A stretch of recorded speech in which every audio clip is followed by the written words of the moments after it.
Napakaganda na magkaroon tayo ng assurance lagi na sa lahat ng laban, ang Diyos ang pinuno po natin. Ang assurance ng victory sa laban ng ito ay ang Panginoon talaga.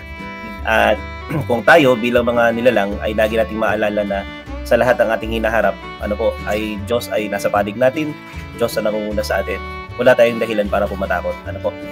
Kailangan lang po natin matutunan yung pusang loob, ganap na pagsuko, pagyakap sa paraan kagustuhan ng Panginoon, magkaroon ng pananampalataya at katapatan sa Panginoon. Yun yung mga kung tingnan natin sa mata ng stewardship, ito mismo yung hinahanap ng Panginoon sa atin bilang katiwala niya sa huling panahon.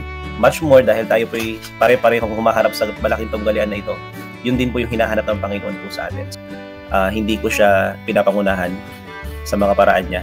And nandun yung consultation. Panginoon, anong gusto niyong gawin ko ngayong araw na ito?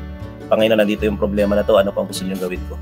At sumasagot ang Diyos through the Word of God. Pag nagbasa ka ng Bible, may sagot ang Panginoon kung ano yung dapat na hakbang na gagawin mo na hindi lalayo sa kanyang pamamaraan. You are doing what you can. Na hindi talaga makakakonek ang kaaway sa iyo. Nandun yung tulong ng Panginoon sa atin.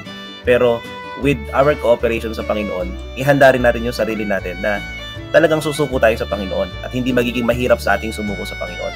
Kasi kapag ginawa natin yung isang point na, Panginoon, gusto ko nang iwanan nito, gusto ko nang sumuko sa ganito, ayoko nang panoorin yung ganito, hindi mo naman binura, di wala din. Hindi mo naman inalis yung connection mo doon, wala din. So, do your means, para sa akin personally, gawin yung magagawa para yung atin pong pagsuko sa Panginoon ay talaga magiging posible sa tulong ng Panginoon.